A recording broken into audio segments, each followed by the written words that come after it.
Good morning everyone. दोस्तों आज है 19 जनवरी 2022 और हम लोग करने वाले हैं द हिंदू न्यूज़पेपर की एनालिसिस। मेरा नाम है सितेंद्र चौधरी और रोज की तरह आपके लिए कुछ सिलेक्टेड टॉपिक्स मैं यहाँ पे लेके आया हूँ। एक बार देख लेते हैं ब्रीफली आज हम कौन कौन से टॉपिक करने वाले हैं। पहला टॉपिक एक क्लेम के बारे में है जो कि सेंट्रल की गवर्नमेंट ने सुप्रीम कोर्ट के अंदर किया है और उस क्लेम में सरकार ने ये कहा है कुछ रिसेंट टाइम से में मतलब पिछले कुछ सालों में इंडिया में कोई भी बच्चा कोई भी इंसान हंगर से नहीं मरा है, मतलब भूखमरी से उसकी मृत्यु नहीं हुई है। तो इस टॉपिक के बारे में थोड़ी सी चर्चा करेंगे।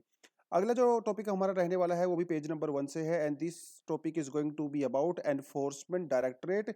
इन्होंने कई जगह पे कुछ मतलब सर्चेज वगैरह किए हैं, सीजर वगैरह किया, उसके बारे में बात करेंगे। हालांकि सर्चेज हमारे लिए इंपॉर्टेंट नहीं है लेकिन इसी बहाने हम लोग थोड़ा सा ईडी के बारे में पढ़ लेंगे क्योंकि इंडिया में जो एनफोर्समेंट और ये जो लॉ एंड ऑर्डर या फिर जो इंटेलिजेंस एजेंसीज वगैरह हैं इसके बारे में हम लोग को पढ़ना होता ही है जीएस पेपर 3 में। और जीएस पेपर 2 में भी हमें जो है गवर्नमेंट के एजेंसीज वगैरह में बारे में हल्का फुल्का आइडिया होना चाहिए, तो उसके बारे में इसको हम लोग देखेंगे।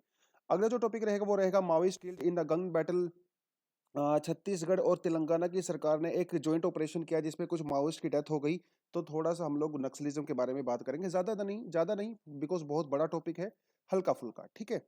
अगला जो टॉपिक रहेगा वो रहेगा सिल्वर लाइन प्रोजेक्ट के बारे में। एक्चुअली आज का एडिटोरियल सेक्शन है और बहुत ज़्यादा इम्पोर्टेंट तो नहीं है, लेकिन कभी कभार जो है जीएस पेपर 3 में या जीएस पेपर 2 में गवर्नमेंट की पॉलिसीज़ वगैरह जब हम लोग डिस्कस करते हैं तो वहाँ पे कहीं ना कहीं आपके काम आ सकता है। अगला जो टॉपिक रहेगा वो रहेगा इंडोनेशिया के बारे में जिसने अपनी कैपिटल को रिलोकेट किया है। करंट अफेयर का टॉपिक है।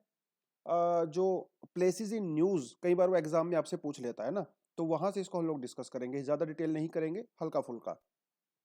आज का एक्सप्लेनर सेक्शन है वो बात करता है स्कूल्स के बारे में कि पूरी कंट्री में इवन पूरी दुनिया में स्कूल्स बंद हो गए हैं, तो उसके बारे में थोड़ी बहुत बात करेंगे। यहाँ पे क्या प्रॉब्लम्स हैं और क्या सॉल्यूशन हो सकता है इसके बारे में बात करेंगे। यह है आज का एक्सप्लेनर सेक्शन। उसके अलावा कुछ एडिशनल टॉपिक्स हमारे पास जो है रोज की तरह हम लोग यहाँ पे लेंगे। तो कहने की बात यह है कि आज आप कोई भी टॉपिक पढ़ोगे, हर टॉपिक के बारे में ब्रीफली छोटा छोटा मैं डिस्कशन करने वाला हूँ क्योंकि डिटेल्ड में जाने में कि यहाँ पे किसी भी टॉपिक में जरूरत नहीं है। लेकिन अगर देख लेते हैं आज के दिन में क्या क्या खास हुआ था, तो ये एक नया सेक्शन है जो मैं कल से हम लोग इसको कंटिन्यू करेंगे डेली बेसिस पे। तो 1966 में आज के दिन मतलब 19 जनवरी के दिन Indira Gandhi ji fourth prime minister of India, उनको इलेक्ट किया गया था। इंदिरा गांधी जी के बारे में आपको पहले पता है। इससे पहले ये भी जो है किसी मिनिस्ट्री थी के ये पद पे थी। आप ये बताइए इससे पहले ये कौन से मिनिस्टर थी, ठीक है। और उस प्रधानमंत्री का नाम भी बताएं इंडिया में जो कि पहले फाइनेंस मिनिस्टर रह चुके हैं।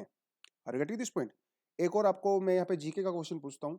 आप उस प्राइम मिनिस्टर का नाम भी बताइए इंडिया में जो पहले किसी स्टेट के सीएम रह चुके हैं और बाद में वो पीएम बने थे। तो 2-3 जीके के क्वेश्चन है यहाँ पे, आपको वो यहाँ पे बताने हैं। तो पहली टर्म में ये प्रधानमंत्री बनी थी। उसके अलावा 2013 में जो नासा ने क्यूरोसिटी रोवर भेजा था मार्स के ऊपर, मंगल ग्रह के ऊपर, उसने वहां पे कैल्शियम डिपॉजिट्स की डिस्कवरी की थी। 2011 में इसको लॉन्च किया गया था मेरे ख्याल से नवंबर के महीने में, और 2012 में इसने एक्चुअली वहां पे लैंड किया था। और 2013 में 1 साल की रिसर्च के बाद उसने कैल्शियम की खोज वहां पे की थी जो कि एक बहुत ही लैंडमार्क एक डिस्कवरी थी on the surface of Mars. तो ये थी आज की 2 घटनाएं। चलिए जी, आज बढ़ते हैं पहले टॉपिक के ऊपर। पहला टॉपिक हंगर के बारे में बात करते हैं, हल्का सा आपको आइडिया दूंगा बस। एक पेटिशन डाली गई थी सुप्रीम कोर्ट के अंदर जिसमें यह कहा गया था कि कोविड के समय में या उससे थोड़ा पहले इंडिया में जो हंगर डेथ हो रही हैं उसके बारे में सरकार से एक्चुअली डिटेल मांगी गई थी। लेकिन सरकार ने अपनी डिटेल में कहा कि इंडिया में कोई भी बच्चा कोई भी इंसान पिछले कुछ सालों में हंगर से उठ के उसकी डेथ नहीं हुई है। अब ये सरकार ने सिर्फ बोल दिया है, ठीक है। जब सुप्रीम कोर्ट ने सरकार को पूछा कि भैया क्या आपने कोई स्टडी की है, क्या आपने कोई सर्वे किया है इसके बारे में, तो गवर्नमेंट ने बोला नहीं सर, ये हम लोगों ने डिस्कस नहीं किया, हम तो सिर्फ अपने मन से बोल रहे हैं। क्योंकि हंगर से जो डेथ होती है ना वो तभी पता चल सकती है जब आप उसकी ऑटोप्सी करते हो, ठीक है। ऑटोप्सी मतलब जो पोस्टमार्टम होता है ना, जब आप पोस्टमार्टम करते हो ऑटोप्सी करते हो तभी पता चल सकता है कि डेथ हंगर से हुई है, अदरवाइज नहीं पता चलेगा। तो सरकार ने और स्टेट गवर्नमेंट्स ने ऐसी कोई भी डिटेल्ड स्टडी नहीं की है जिससे ये पता चल जाए कि कंट्री में हंगर से डेथ हो रही है कि नहीं हो रही, ठीक है। सुप्रीम कोर्ट ने उसके बाद कई सारे यहाँ पे एग्जाम्पल्स दिए। एक एग्जाम्पल जो एग्जाम में प्रीलिम्स में आपके काम आ सकता है, और मेंस में अगर इस तरह की टॉपिक आता है तो वहाँ पे आप इसको इंक्लूड कर सकते हो। एक प्रोग्राम है तमिलनाडु के अंदर जिसे कहा जाता है अम्मा उन्नावगम। ठीक है, उन्नावगम का मतलब तमिल में होता है किचन, अम्मा का मतलब होता है मदर, तो ये मदर किचन के नाम से भी जाना जाता है। इसमें होता क्या है, इसमें सरकार जो है कुछ कैंटीन्स चलाती हैं, छोटी छोटी सिटीज़ में, विलेजेस में, सिटीज़, बड़ी सिटीज़ में एक कैंटीन चलाती हैं। उस कैंटीन में बहुत ही सस्ते दाम पर भोजन कराया जाता है गरीब इंसान को। उसमें आपको इडली मिलेगा, उसमें आपको सांभर मिलेगा, उसमें आपको उत्पम, कई तरह की छोटी छोटी चीज़ें मिलती हैं। जैसे 1 रुपये में आपको इडली मिल जाएगा, 5 रुपये में आपको सांभर मिल जाएगा। तो इससे होता क्या है ना, कि जो लोग बहुत गरीब होते हैं, जो अफोर्ड नहीं कर पाते हैं अच्छा खासा भोजन, तो वो यहाँ पे बहुत सस्ते दाम पे जाके कंज्यूम कर सकते हैं। इसे कहा जाता है अम्मा उनावगम। तो ये हाईली सब्सिडाइज्ड है और स्टेट गवर्नमेंट इसको स्पॉन्सर करती है। ये स्कीम आपको याद रखनी है क्योंकि सुप्रीम कोर्ट ने इस स्कीम को एग्जाम्पल दिया था सेंटर को। सेंटर को सुप्रीम कोर्ट ने कहा कि आप इस स्कीम के जैसी कोई मॉडल स्कीम लेके आइए। वो मॉडल स्कीम आप जब लेके आओगे ना तो स्टेट्स उसको इंप्लीमेंट कर सकते हैं। क्योंकि जब तमिलनाडु के अंदर इस स्कीम को लॉन्च किया गया तो कर्नाटका ने, आंध्रा ने, तेलंगाना ने, उन्होंने भी सेम सिमिलर स्कीम को लॉन्च किया।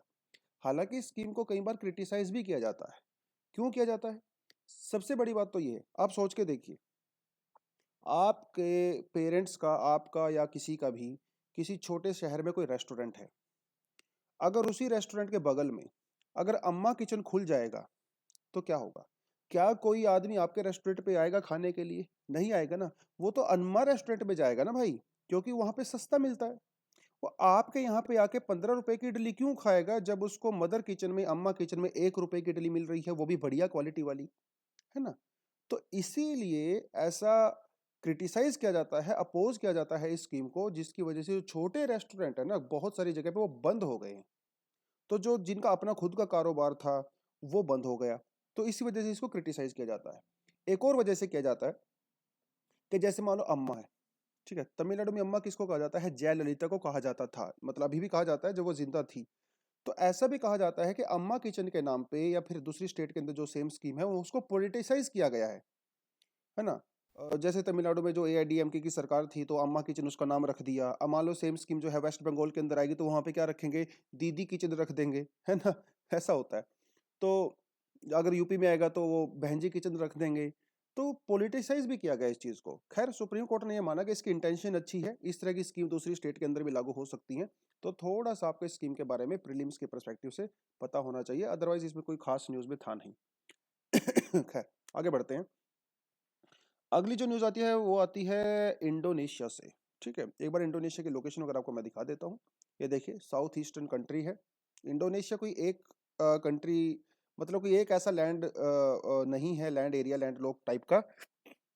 ये बहुत सारे आइलैंड्स हैं यहाँ पे। एक्चुअली यहाँ पे 1800 के लगभग छोटे छोटे छोटे छोटे और बड़े बड़े आइलैंड हैं। जैसे कुछ बड़े आइलैंड में अगर आप नाम लो तो जैसे यहाँ पे सुमात्रा है, बहुत बड़ा आइलैंड है। ये जावा है, जावा जो है यहाँ पे मोस्ट पॉपुलेटेड आइलैंड है। ठीक है, यहाँ पे जो है सुलावेसी है, ये भी काफ़ी बड़ा आइलैंड है। और ये है कालीमंतान, एक प्रोविंस है, बोर्नियो आइलैंड है। ठीक है, तो ये कुछ बड़े बड़े से यहाँ पे आइलैंड हैं, 4-5 बड़े आइलैंड हैं। तो इसको कहा जाता है पूरा इंडोनेशिया। जावा, सुमात्रा, ये सब उसके अंदर आ जाता है। इसकी जो कैपिटल है वो है जकार्ता। अब जकार्ता कैपिटल तो है, लेकिन जकार्ता कैपिटल में कुछ प्रॉब्लम्स हैं। यहाँ पे सबसे बड़ी प्रॉब्लम है, एक तो पोल्यूशन, बहुत ज़्यादा पोल्यूशन है। दूसरी यहाँ पे बड़ी प्रॉब्लम है वो ट्रैफिक जैम वाली प्रॉब्लम है। दुनिया में सबसे ज़्यादा इंटेंस ट्रैफिक जैम जो है उनमें से एक जकार्ता में लगता है।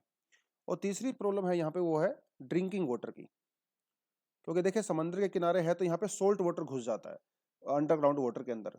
और जब अंडरग्राउंड वाटर के अंदर सोल्ट वाटर घुस जाता है और जो थोड़ा बहुत फ्रेश वाटर होता है वो लोग एक्सप्लॉइट कर लेते हैं, तो हो क्या रहा है ना, जकार्ता सिंक कर रहा है।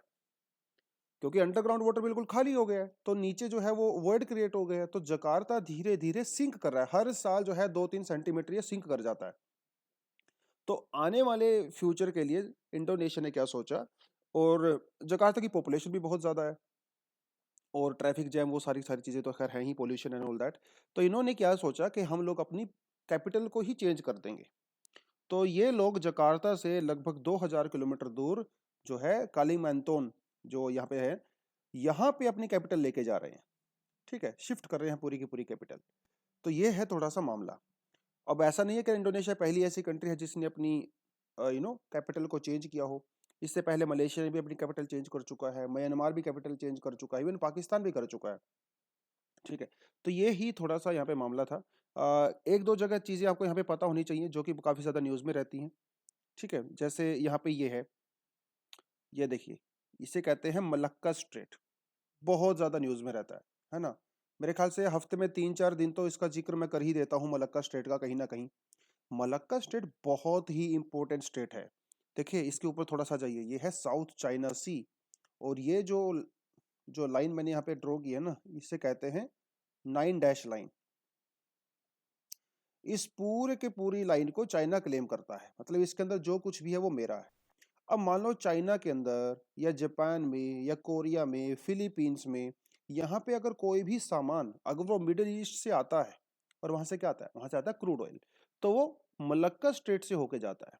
दुनिया का 1/3 से ज्यादा ट्रेड मलक्का स्टेट के थ्रू होता है, यहाँ मलक्का स्टेट से। और यहाँ पे है आपका जो है सिंगापुर, और यहाँ से वो साउथ चाइना सी के अंदर जाता है। वो साउथ चाइना सी से होके फिर वो यूएस से या फिलीपींस या जापान वगैरह इधर उधर निकल जाता है। तो मलक्का स्ट्रेट एक बहुत ही इंपॉर्टेंट चोक पॉइंट है। मतलब ये जो है चाइना की जो है वो गर्दन वाली जो है नाड़ी है, नस जिसको बोलते हैं। अगर जिसका कंट्रोल मलक्का स्ट्रेट के ऊपर है ना, समझ लो उसका कंट्रोल जो है वो पूरे रीजन के ऊपर है, खासकर चाइना के ऊपर। क्योंकि चाइना भी क्रूड ऑयल के लिए मलक्का स्ट्रेट के ऊपर डिपेंड करता है। Are get this point. और यहाँ पे देखिए आ जाता है अरेबियन सी, और ये है हमारा यहीं पे निकोबार। ठीक है, अंडमान निकोबार आइलैंड है। अंडमान निकोबार आइलैंड के बीच में और इंडोनेशिया के बीच में जो है एक चैनल पड़ता है, बहुत इंपॉर्टेंट चैनल है। ठीक है, उसका नाम है ग्रेट चैनल। एग्जाम में प्रीलिम्स में तो एक बार यहाँ से क्वेश्चन पूछा भी जा चुका है। तो थोड़ी बहुत लोकेशन जो है आपको यहाँ पे पता होनी चाहिए। इंडोनेशिया के बारे में आपको मैं बताता चलूँ, एक बहुत ही डाइवर्स कंट्री है। ठीक है, बायोडाइवर्सिटी के हिसाब से इकोलॉजिकली काफ़ी सेंसिटिव है, क्योंकि इक्वेटर के ऊपर पड़ता है, और जिसकी वजह से यहाँ पे एवरग्रीन फॉरेस्ट भी पाए जाते हैं। तो बहुत सारे जो एनवायरमेंटलिस्ट लोग हैं वो इस मूव को अपोज कर रहे हैं। उनका कहना है कि ये जो बोर्नियो आइलैंड है ना, यहाँ पे दुनिया की सबसे रिचेस्ट बायोडाइवर्सिटी में से एक पाई जाती है। तो अगर आप लोग यहाँ पे कैपिटल लेके जाओगे तो डेफिनेटली डिफॉरेस्टेशन होगा, वो सारी चीज़ें होंगी, तो जिसकी वजह से इसको अपोज भी किया जा रहा है। खैर वो एक अलग बात है। और इंडोनेशिया जो है वो काफ़ी मेरे ख्याल से 4th मोस्ट पॉपुलेटेड कंट्री है दुनिया की, और लार्जली एक मुस्लिम पॉपुलेशन यहाँ पे रहती है। उसके अलावा क्रिश्चियंस भी रहते हैं, थोड़े बहुत हिंदूज और बुद्धिस्ट भी लोग भी रहते हैं। तो थोड़ा बहुत आपको इसके बारे में पता होना चाहिए। कैपिटल इन्होंने चेंज किया है, जो कैपिटल इन्होंने चेंज किया उसका नाम क्या होगा, उसका नाम होगा नुसांतारा। ठीक है, नुसांतारा। और वैसे तो इंडोनेशिया में 700-800 लैंग्वेज बोली जाती हैं, जो लेकिन मेन लैंग्वेज है उसमें नुसांतारा का मतलब होता है आर्कीपिलागो। आर्कीपिलागो मतलब होता है ग्रुप ऑफ आइलैंड्स। ठीक है, इंडोनेशिया अपने आप में ही एक आर्कीपिलागो है, बहुत बड़ा। खैर ये छोटी सी न्यूज़ थी। कई बार प्लेसेस इन न्यूज़ में पूछ लेता है कि Nusantara was recently in news, what is this, है ना, ऐसे वो क्वेश्चन आपसे पूछ लेगा। अगली जो आती है वो आती है ईडी से। ईडी का मतलब होता है एनफोर्समेंट डायरेक्टर। देखिए ये न्यूज़ हमारे लिए बिल्कुल भी इंपॉर्टेंट नहीं है, जैसे कि हमारी कंट्री में बहुत बार होता है। अभी देखिए इलेक्शन का समय है ना, और जो ईडी है ना वो सेंट्रल गवर्नमेंट के अंडर में काम करती है। ये क्या करते हैं, ये जो फाइनेंशियल जो क्राइम्स होते हैं, जैसे किसी ने हवाला कर दिया या ब्लैक मनी जो कोई जनरेट करता है या टैक्स फ्रॉड करता है, तो उसके लिए एनफोर्समेंट डायरेक्टर हमारे पास एक बना हुआ है। एक लॉ एनफोर्समेंट एक एजेंसी है, ये हमारी गवर्नमेंट ऑफ इंडिया के अंडर में काम करती है। ठीक है, and which is responsible for enforcing the economic laws and fighting economic crimes. ठीक है, जैसे मान लो कोई पैसा लेके भाग गया, या किसी ने हवाला के थ्रू पैसा वगैरह इधर उधर ट्रांसफर किया, तो उस केस में ये करती है। तो पंजाब में इस समय क्योंकि इलेक्शन चल रहे हैं कई सारे स्टेट्स में, तो ईडी कई बार जो है वो अपोजिशन के लीडर्स वगैरह के ऊपर वो छापामारी करती है बेसिकली। इसी तरह का छापामारी जो अभी की गई है, ये छापामारी क्यों की गई है ये सब हमारे इंपॉर्टेंट नहीं है एग्जाम के लिए। हमारे एग्जाम में थोड़ा बहुत आपको जो है ईडी के बारे में पता होना चाहिए। ठीक है, ईडी को जो है वैसे तो 1947 से ही इसको एस्टेब्लिश किया गया था, लेकिन उस समय इसका नाम कुछ और हुआ करता था। उस समय इसका नाम हुआ करता था एनफोर्समेंट यूनिट, ईयू इसका नाम हुआ करता था। ठीक है, डिपार्टमेंट ऑफ इकोनॉमिक अफेयर्स के अंदर सबसे पहले 1956 में इसने काम करना शुरू किया। ठीक है, 1947 में भी जो फॉरेन एक्सचेंज रेगुलेशन एक्ट हमारे पास हुआ करता था, जिसे काफ़ी जो है फेरा कहा जाता है, इसके अंडर में ये काम करता था। लेकिन 1956 में डिपार्टमेंट ऑफ इकोनॉमिक अफेयर्स, जिसका नाम था एनफोर्समेंट यूनिट, ये आपको थोड़ा सा याद रख लेना। 1957 में हम लोगों ने इसका नाम चेंज कर दिया, और इसका नाम हम लोगों ने चेंज किया एनफोर्समेंट डायरेक्टर। और इसका डिपार्टमेंट भी हम लोगों ने चेंज कर दिया। अभी ये काम करता है डिपार्टमेंट ऑफ रिवेन्यू के अंडर में, ठीक है, और डिपार्टमेंट ऑफ रिवेन्यू काम करता है मिनिस्ट्री ऑफ फाइनेंस के अंडर में। तो अभी ये डिपार्टमेंट ऑफ रिवेन्यू के अंडर में है, ये आपको यहाँ पे याद रखना है। दिल्ली में जो है इसका ऑफिस है, और इसको जो हेड करते हैं जो डायरेक्टर होते हैं वो एक IRS ऑफिसर होते हैं। अगर आप में से किसी का सिलेक्शन होता है, आप IRS बनते हो, तो आपके जब रिटायरमेंट के होते हो ना, आप जब सीनियर लेवल पर चले जाते हो, तो आप भी ED के को हेड कर सकते हो, इसके चेयरपर्सन बन सकते हो। तो लेकिन वो तभी होता है ना जब आप कम एज में सिलेक्शन होता है आपका। अगर आपका 32-33 साल में सिलेक्शन होता है, और उसी तरह उसी समय कोई और एस्पिरेंट होता है जिसका 21-22 साल की एज में सिलेक्शन हो जाता है, तो डेफिनेटली 21-22 साल वाला जो है ज़्यादा समय तक सर्व करेगा सर्विस में, तो उसके प्रमोशन के चांसेस ज़्यादा होते हैं सीनियर लेवल पे जाके, रादर देन अनदर सीनियर। तो थोड़ा जल्दी आप सीरियस हो जाओ, जल्दी सिलेक्शन पाओ, ताकि आप ED के जो को हेड कर सको। ठीक है जी, चलिए, ऑल द बेस्ट। अगली जो न्यूज़ आती है हमारी, वो आती है माओइस्ट। 3 माओइस्ट को, या नक्सल्स भी कह सकते हो, ठीक है, लेफ्ट विंग एक्सट्रीमिस्ट भी कह सकते हो, जो मर्जी बोलिए, एक गन बैटल में उनकी डेथ हुई है। ये क्या मामला है ये हमें जानने की जरूरत नहीं है, ठीक है। तो इसके बहाने से थोड़ा सा हम लोगों को नक्सलिज्म के बारे में पता होना चाहिए। नक्सलिज्म की शुरुआत कहाँ हुई, कैसे हुई, वो सारी चीज़ें तो आपको पहले से पता ही हैं। तो ये जो इसी को कहा जाता है रेड कॉरिडोर, जो कि आपको मैप में दिख रहा है ना, इसे कहा जाता है रेड कॉरिडोर। इस समय हमारी कंट्री का जो है 40% के लगभग जो हिस्सा है वो नक्सलिज्म से प्रभावित है, डायरेक्टली और इनडायरेक्टली। इवन मनमोहन सिंह जी ने तो ये भी कह दिया था कि ये जो नक्सलिज्म है ना, ये हमारे लिए सबसे बड़ा सिक्योरिटी थ्रेट है, ठीक है। इवन पाकिस्तान और चाइना से भी ज्यादा सिक्योरिटी थ्रेट ये हमारे लिए है, ठीक है। तो रेड कॉरिडोर के ऊपर अपने फोकस करना है, ये मैप के ऊपर अपने फोकस नहीं करना है, ठीक है। मैप जो ये हमारा अक्साई चीन है, और ये हमारा इधर पूरा हमारा POK आ जाता है, ठीक है। इसको इसके ऊपर डिस्कस मत करना, नहीं करेंगे हम लोग। तो रेड कॉरिडोर, तो रेड कॉरिडोर के लिए हमारे टीचर कहते थे कि रेड कॉरिडोर ना कहाँ से कहाँ तक होता है। इसे ये होता है पशुपति से तिरुपति, ठीक है। तिरुपति कहाँ है आपको पता है, आंध्र प्रदेश में है।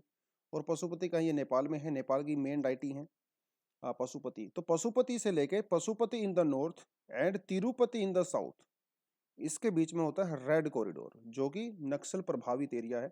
आंध्र प्रदेश का काफी एरिया इसमें आता है, तेलंगाना का काफी एरिया इसमें आता है, छत्तीसगढ़ में तो खैर आता ही है, दंतेवाड़ा हो गया आपका, है ना, कई सारी डिस्ट्रिक्ट हो गई छत्तीसगढ़ में। बिहार वाला एरिया, झारखंड वाला एरिया, कुछ राज्य, थोड़ा एरिया कर्नाटका का भी आता है, और कुछ डिस्ट्रिक्ट आपके जो है महाराष्ट्र के भी आते हैं, जहाँ पे ये पूरा मामला होता है। नक्सलीज जो है अपनी एक्टिविटी को अंजाम देते हैं। तो वो पूरे की पूरी चीजें हैं। जब भी आप लोग को नक्सलिज्म के बारे में पढ़ोगे ना, आपको एक चीज देखने को मिलेगी, ग्रे हाउंड फोर्स, ये वर्ड आपको देखने को मिलेगा। ग्रे हाउंड फोर्स एक्चुअली जब पहले आंध्र प्रदेश हुआ करता था, तो उन्होंने एक स्पेशल फोर्स उन्होंने बनाई थी। उस समय वहां पे एक IPS हुआ करते थे जिनका नाम था IPS व्यास, ठीक है। इन्होंने इसको शुरू किया था। अपने पुलिस फोर्स में से जो बढ़िया बढ़िया सोल्जर थे ना, जो बढ़िया बढ़िया पुलिसमैन थे, और कुछ थोड़े बहुत उन्होंने इधर उधर से भी लिए, उनकी उन्होंने एक स्पेशल फोर्स बनाई, इनको स्पेशल ट्रेनिंग दिया गया एंटी जो इंसर्जेंसी ऑपरेशन वगैरह को अंजाम देने के लिए। और इन्होंने खूब ऑपरेशन किए, खूब उन्होंने एनकाउंटर किए, और लगभग सफाया ही कर दिया था उन्होंने नक्सलिज्म का।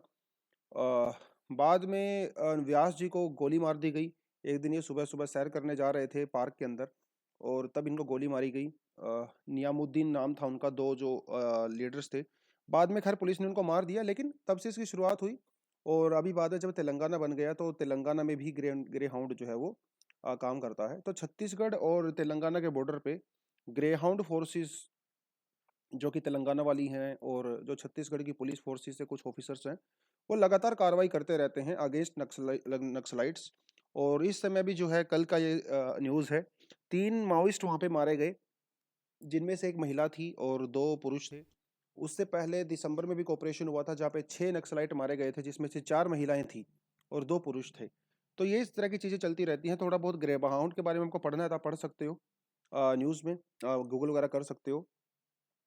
एक और चीज़ आपको देखने को मिलेगी जब भी आप नक्सलिज्म के बारे में पढ़ोगे, वो है सलवा जुदूम, ठीक है। इसके बारे में भी मेरे ख्याल से हम लोग पहले बात कर चुके हैं। तो थोड़ा सा सलवा जुदूम को मैं रिकमेंड करूंगा कि आप थोड़ा सा इसको गूगल करके पढ़ें। नोट्स बनाने की जरूरत नहीं है, थोड़ा सा सिर्फ इसको पढ़ लें कि क्या है ये सलवा जुदूम, क्या पूरा मामला है। और एक मूवी भी आई थी थोड़े समय पहले, है ना, राजकुमार राव था उसमें, राजकुमार राव, और वो मूवी जो है ऑस्कर के लिए भी गई थी इंडिया से। कुछ इलेक्शंस वगैरह को लेके थी वो मूवी, मुझे नाम याद नहीं आ रहा है मूवी का। इलेक्शन वोटिंग वगैरह जो होती है नक्सलाइट एरिया वगैरह में किस तरह से होती है, वहाँ पे सलवा जुदूम और पुलिस फोर्सेस ग्रे हाउंड बहुत अच्छा रेफरेंस दिया गया है। तो आप वो मूवी भी देख सकते हो, लेकिन मूवी तो देखने में आपको 1.5-2 घंटा लगेगा। तो इससे अच्छा है कि गूगल पढ़ ले, 5 मिनट में आपको समझ में आ जाएगा सलवा जुदूम वगैरह के बारे में। ठीक है, ये कुछ आपको चीज़ें देखने को मिलेंगी। उसके अलावा सरकार लगातार कुछ ना कुछ स्टेप्स लेती रहती है नक्सलाइट एरियाज़ में, ताकि वहाँ पे एक्टिविटीज़ वगैरह को कम किया जा सके। कुछ स्कॉलरशिप प्रोग्राम जो है वहाँ पे बच्चों के लिए चलाया जाता है, और जैसे वहाँ पे कुछ एक रिहैबिलिटेशन प्रोग्राम भी सरकार वहाँ पे चलाती है। एक एस्पिरेशन डिस्ट्रिक्ट प्रोग्राम भी सरकार ने लॉन्च किया था, एस्पिरेशन डिस्ट्रिक्ट प्रोग्राम। ठीक है, 2018 में इसको लॉन्च किया था, जहाँ पे कुछ खास जो डिस्ट्रिक्ट है उनको स्पेशल इकोनॉमिक पैकेज दिया जाता है, सोशल वर्क के लिए, रोड्स वगैरह बनाने के लिए, मोबाइल टावर्स वगैरह लगाने के लिए, है ना। इस तरह की बहुत सारी चीज़ें वहाँ पे होती हैं। तो मेंस के पर्सपेक्टिव से कई बार आपसे एग्जाम में क्वेश्चन वो पूछ लेता है कि नक्सलिज्म वगैरह के बारे में, है ना, कौन कौन से स्टेप्स सरकार ने लिए हैं, इसका कारण क्या है। ठीक है, इसके स्प्रेड के बारे में बात कर सकता है, वो उसकी आइडियोलॉजीज के बारे में बात कर सकता है। ठीक है, तो आइडियोलॉजी तो आपको इसी वर्ड से समझ में आ जाएगी, माओ। ठीक है, माओ जो है एक लीडर थे चाइना के, और ये उनकी आइडियोलॉजी के ऊपर बेसिकली काम करता है। माओ का कहना था कि अगर आपको पावर में बने रहना है तो आपको हथियार उठाना पड़ेगा। ऐसा उन्होंने कहा था कि गवर्नमेंट की फोर्सेस से आपको लड़ना पड़ेगा, और उसी का फॉलो करते हुए ये गवर्नमेंट की फोर्सेस से लड़ते रहते हैं। ये थोड़ा बहुत आपको इसके बारे में पता होना चाहिए। खैर, आगे बढ़ते हैं। Silver line project is anti development, ये आज का एडिटोरियल सेक्शन है। देखिए, इसका टाइटल पढ़ के ही आपको समझ में आ जाएगा क्या कह रहा है वो। द सिल्वर लाइन प्रोजेक्ट, ये तो मैंने आपको पहले ही बताया था, केरला के अंदर जो है एक हाई स्पीड रेलवे का प्रोजेक्ट बना रहे हैं वो लोग, उसके बाद उसका नाम है silver line. This is anti development. तो इसकी हेडिंग से ही आपको समझ में आ जाएगा कि ये जो है ना, ये उस प्रोग्राम को सिर्फ गाली देने वाले हैं, उसका कोई पॉजिटिव पॉइंट आपके सामने नहीं लेके आएंगे। तो सीधी सीधी सी बात है कि ये आर्टिकल पूरी तरह से बायस्ड है, पूरी तरह से बायस्ड है, क्योंकि एंटी डेवलपमेंट इन्होंने पहले ही डिक्लेयर कर दिया। अरे भैया, पहले आप एनालिसिस कीजिए ना, आप उसके प्रोज बताइए, आप उसके कॉन्स बताइए, तब कंक्लूजन में पहुंचिए ना। आप पहले ही कंक्लूजन में पहुंच रहे हो, उसके बाद अपने आर्गुमेंट को जस्टिफाई कर रहे हो, तो ये अप्रोच थोड़ी सी गलत है।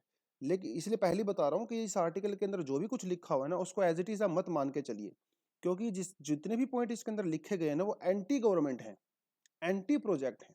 गवर्नमेंट के पॉइंट ऑफ व्यू को यहाँ पे नहीं लिखा गया है। तो लेकिन जो हमारे पास, हमें एग्जाम में कॉन्स भी तो लिखने होते हैं ना, तो कॉन्स वाला पोर्शन हम लोग यहाँ से कवर कर सकते हैं। ठीक है, प्रोज वाला के लिए हम लोग जो है कभी फ्यूचर में अगर गवर्नमेंट के पर्सपेक्टिव से अगर आर्टिकल आता है तो उसको भी इंक्लूड कर सकते हैं। राइट, चलिए, तो थोड़ा सा आपको बता देता हूँ ये पूरा मामला क्या है। केरला की सरकार ने एक एक प्रोजेक्ट जो है वो बनाने की कोशिश कर रही है। वो सरकार एक्चुअली पुराना प्रोजेक्ट है, 2011 में ही इसका प्रपोजल आ गया था, तो 10 साल हो गए हैं इसको प्रपोजल आए हुए। प्रपोजल कुछ ऐसा है कि केरला में यू नो एक मीडियम और हाई स्पीड एक रेलवे लाइन बिछानी है, इसके नॉर्थ से लेके साउथ तक। अभी अगर आपको केरला में नॉर्थ टू साउथ जाना है ना, तो आपको जाने में 12 घंटे लगते हैं, लेकिन इस प्रोजेक्ट के बाद आपकी जो है स्पीड वो सिर्फ 4 घंटे रह जाएगी, क्योंकि ये नॉन स्टॉप है लगभग। बीच में स्टेशन में तो रुकेगा, लेकिन वो लोकल ट्रेन की तरह नहीं है, और इसकी स्पीड भी काफ़ी ज़्यादा रहेगी, 200 किलोमीटर पर आवर के लगभग रहेगी। तो 4 घंटे में आप कवर कर सकते हो इस पूरे उसको। लेकिन सवाल पैदा यही होता है, देखिए 532 किलोमीटर की ये है, और बहुत सारी लैंड की रिक्वायरमेंट भी पड़ेगी, 1226 हेक्टेयर की लैंड की पड़ेगी, 200 किलोमीटर पर आवर की इसकी स्पीड है। और देखिए कॉस्ट, सबसे बड़ी बात तो ये देखनी है आपको, कॉस्ट कितनी है। कॉस्ट है भैया 56,443 करोड़ रुपीस। समझ रहे हो कितनी ज़्यादा कॉस्ट है इसकी।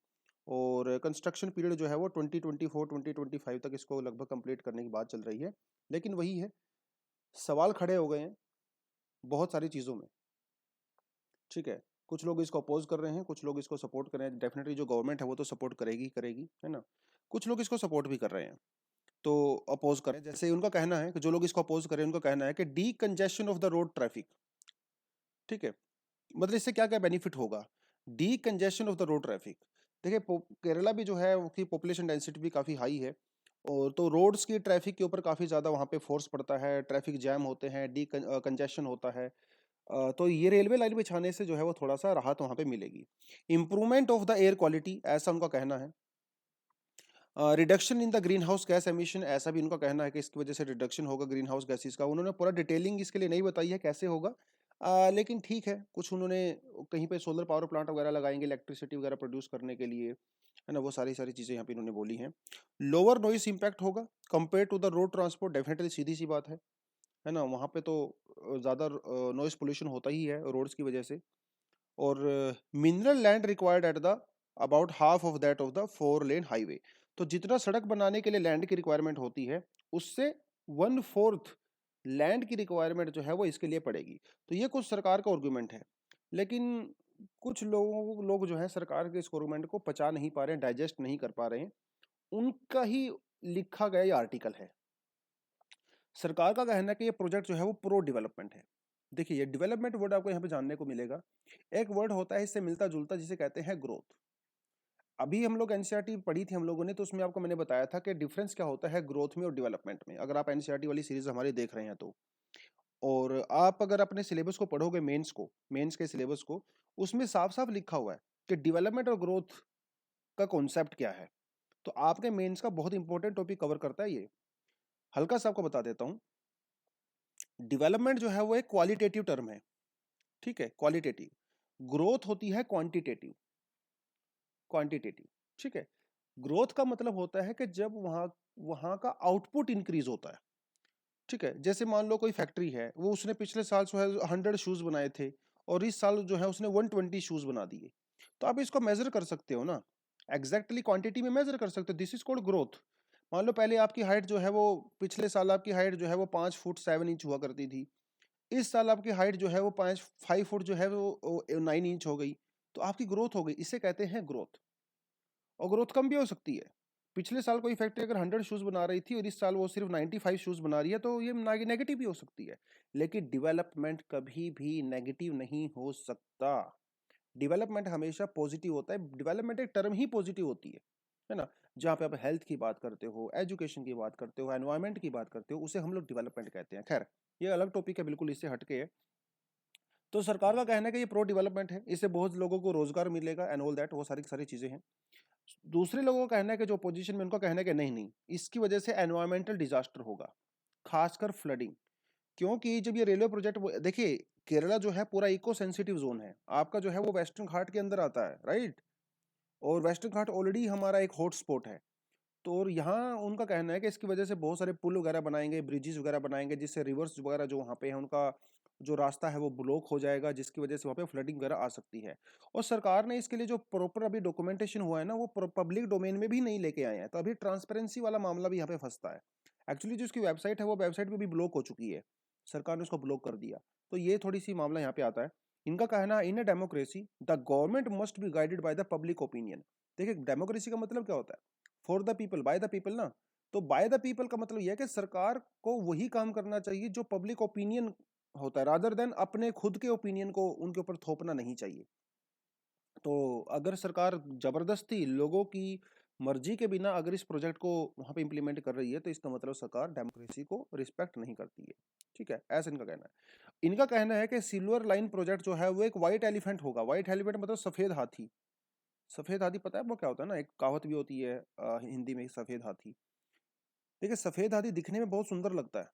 आपके घर में अगर आपने सफेद हाथी को खरीद रखा है तो बहुत बढ़िया देखने में लगता है, सुंदर लगता है, आपकी शोभा बढ़ाता है। लेकिन भैया, सफेद हाथी को मेंटेन करना बहुत मुश्किल होता है, उसके खर्चे बहुत ज्यादा होते हैं, मेंटेनेंस, समझ रहे हो।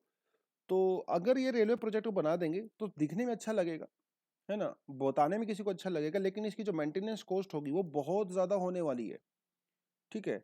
तो ये थोड़ी सी समस्या यहाँ पे है।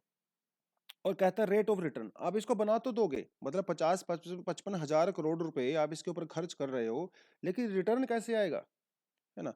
अब देखो, रिटर्न आने के कई तरीके हो सकते हैं। एक रिटर्न आने का तरीका हो सकता है, लोगों को जो टिकट्स यहाँ पे देंगे ना, हाई रेट पे देंगे। अब सपोज आप मान के चलिए, अगर इसकी टिकट ही 5 हजार रुपये होगी या 2 हजार रुपये होगी, तो क्या लोग इसके अंदर ट्रेवल करेंगे? बिल्कुल भी नहीं करेंगे। तो रेट ऑफ रिटर्न की थोड़ी सी समस्या यहाँ पे है। अगर सरकार इसको अभी 2024 में लगाती है, तो कुछ एस्टिमेट कहते हैं कि इसकी जो जो कॉस्ट है ना, वो सब कुछ मिला के वो कम से कम 2050 तक कवर होगी, मतलब अगले 25 सालों तक इसकी कॉस्ट कवर होगी। तो ये थोड़ा सा यहाँ पे इकोनॉमिकली भी आपका एंगल देखना पड़ेगा। उसके अलावा कहते हैं there is no universally accepted method for imputing a monetary value to the environment threat. इनका कहना है कि देखिए चल पैसा वैसा भी आप लोग मान के चलिए, अलग बात है, पैसा छोड़ दिया, ठीक है, आप मान के चलिए कि उसने अपनी 5 साल के अंदर कॉस्ट को जो है पूरा भी कर दिया, लेकिन क्या फिर भी जो एनवायरमेंट को डैमेज होगा वो उसको कंपनसेट कर पाएगा? नहीं कर पाएगा ना। कितने यहाँ पे पेड़ पौधे काटे जाएंगे, कितने इको सेंसिटिव जोन को थ्रेट होगा, कितना फ्लडिंग आएगा, उसको तो कंपनसेट नहीं कर सकते आप। तो हर चीज आप पैसे से मेजर नहीं कर सकते हो, है ना। एनवायरमेंट इकोलॉजी उसको बैलेंस करना भी जरूरी है। कई सारे यहाँ पे नेशनल पार्क हैं, कई यहाँ पे टाइगर रिजर्व हैं, उनको जो लॉस होगा उसको कैसे कंपनसेट करोगे? पैसे को तो कर लोगे फिर भी कहीं ना कहीं से जुगाड़ करके। ये थोड़ी सी समस्याएं जो है वो सिल्वर लाइन प्रोजेक्ट के अंदर है। तो गवर्नमेंट का जो आर्गुमेंट है ना, वो आपने यहाँ पे देख लिया। अपोजिशन का जो आर्गुमेंट है वो आप यहाँ पे देख सकते हो, ठीक है। तो ये दोनों इस तरह से आप एक बढ़िया सा आंसर एग्जाम में लिख सकते हो। खैर आप बढ़ते हैं आज के टॉपिक पे, अगले पे।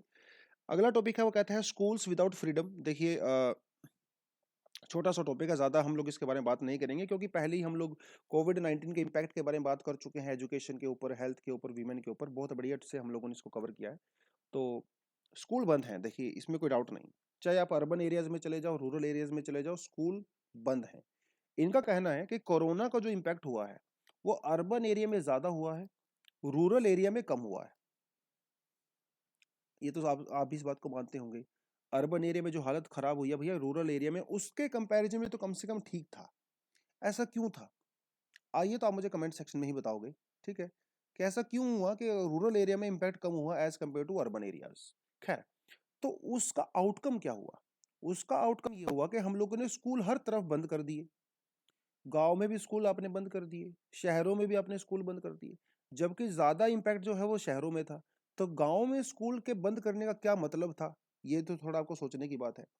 कई जगह पे तो गांव जो रूरल एरियाज थे, ऐसे एरिया थे जहां पे कोरोना का एक भी केस नहीं आया, ना फर्स्ट वेव में, ना सेकंड वेव में, ना थर्ड वेव में। उसके बावजूद भी वहां पे स्कूल्स बंद हैं। Are you getting this point? ये क्यों है? इसका कारण क्या है? देखिए सबसे बड़ा कारण है इसका ऑटोनॉमी। ऑटोनॉमी मतलब इंडिपेंडेंस, मतलब जो एजुकेशन सेक्टर को कंट्रोल करता है वो स्कूल कंट्रोल नहीं करता है, उसको कंट्रोल करती है हायर मैनेजमेंट, ठीक है। जैसे गवर्नमेंट स्कूल की अब बात करो तो गवर्नमेंट स्कूल को मेंटेन किया जाता है, गवर्नमेंट स्कूल को जो ऑपरेट किया जाता है वो किया जाता है किसके द्वारा? वो डिस्ट्रिक्ट मैनेजमेंट के द्वारा किया जाता है या फिर स्टेट गवर्नमेंट के द्वारा किया जाता है।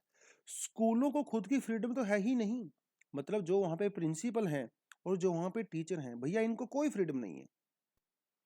ये बेचारे वही करते हैं जो ऊपर से ऑर्डर आता है।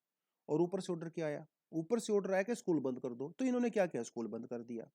अगर मान के चलिए, अगर स्कूलों के प्रिंसिपल के पास अगर फ्रीडम होता तो इस समय इंडिया में बहुत सारे स्कूल्स ओपन होते, क्योंकि कई जगह ऐसी हैं जहां पे ये कोरोना का एक भी केस नहीं आया।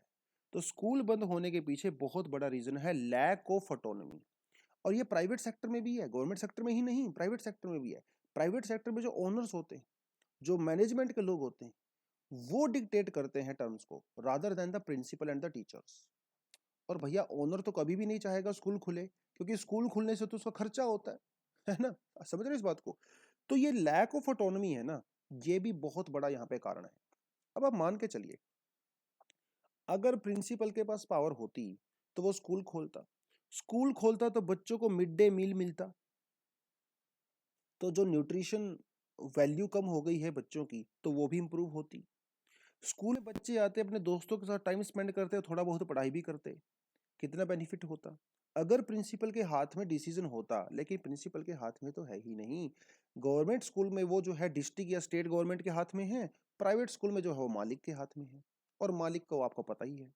वर्ल्ड बैंक की जो ग्लोबल एजुकेशन डायरेक्टर है जिनका नाम है जेमी सावेत्रा, इनका कहना है कि स्कूल बंद करने के पीछे कोई भी जस्टिफिकेशन नहीं हो सकता। स्कूल ओपन होने चाहिए, स्पेशली उन जगह पे स्कूल 100% ओपन होने चाहिए जहां पे कोरोना के बहुत कम केस हैं। और ये जो ऑटोनॉमी नहीं दी गई है ना प्रिंसिपल को, ये कोई आज की समस्या नहीं है, ये बहुत पुरानी समस्या है इंडिया में। इंडिया में ब्यूरोक्रेसी हर चीज को कंट्रोल करती है। ब्रिटिश के टाइम से, ब्रिटिशर्स के टाइम से लोकल अथॉरिटीज के पास कोई भी पावर नहीं थी। सारी की सारी चीजें कौन कवर करता था? बाबू लोग, मतलब ब्यूरोक्रेट्स, हर चीज ब्यूरोक्रेट कवर करते थे, हर चीज को ब्यूरोक्रेट कंट्रोल करते थे, क्योंकि स्कूल के प्रिंसिपल और टीचर के ऊपर हमें भरोसा ही नहीं है।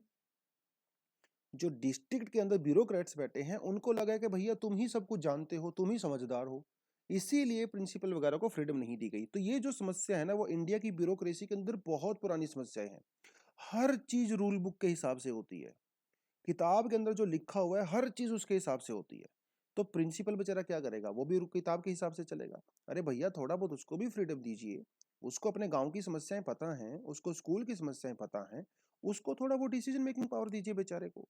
अगर कोई प्रिंसिपल हल्का फुल्का अगर खुद का डिसीजन ले लेता है ना, तो उसको सस्पेंड कर दिया जाता है ब्यूरोक्रेसी के द्वारा, है ना। ये थोड़ी सी समस्या यहाँ पे है। तो जो गवर्नमेंट स्कूल है वो ब्यूरोक्रेसी के द्वारा यहाँ पे कंट्रोल किए जाते हैं, प्राइवेट स्कूल जो है वो ओनर्स और मैनेजर्स के द्वारा कंट्रोल किए जाते हैं। तो ये चीज़ आप समझ ही गए होंगे। अगर इंडिया में प्रिंसिपल के पास ऑटोनॉमी होती, तो बेसिकली इस पूरे आर्टिकल का यही एक क्रक्स है कि आप स्कूल के प्रिंसिपल्स को ऑटोनॉमी दीजिए, उसको खुद डिसीजन लेने दीजिए कि स्कूल खोलें या ना खोलें। अब स्कूल नहीं खोला आपने, इसका क्या नुकसान हुआ? इसका ना नुकसान हुआ जिसे कहते हैं लर्निंग लॉस, है ना। बहुत सारे बच्चे बेचारे जिनको पहले एबीसीडी आती थी वो भूल चुके हैं, मैथमेटिक्स थोड़ा बहुत आता था, प्लस माइनस करना वो भी भूल चुके हैं, है ना। कितना ज़्यादा लर्निंग लॉस हमारा यहाँ पे हो गया है, लैंग्वेज लॉस हो गया है। तो इसका सोल्यूशन क्या निकाला सरकार ने? सरकार ने कल सोल्यूशन निकाला लैपटॉप्स, स्मार्टफोन्स, ऑनलाइन क्लासेस। लेकिन क्या आपको लगता है ये सच्ची में सोल्यूशन है? भैया लैपटॉप, स्मार्टफोन, ऑनलाइन क्लासेस वगैरह तो इंडिया में सिर्फ 26% बच्चे ही अफोर्ड कर पा रहे हैं। बाकी 74% का क्या?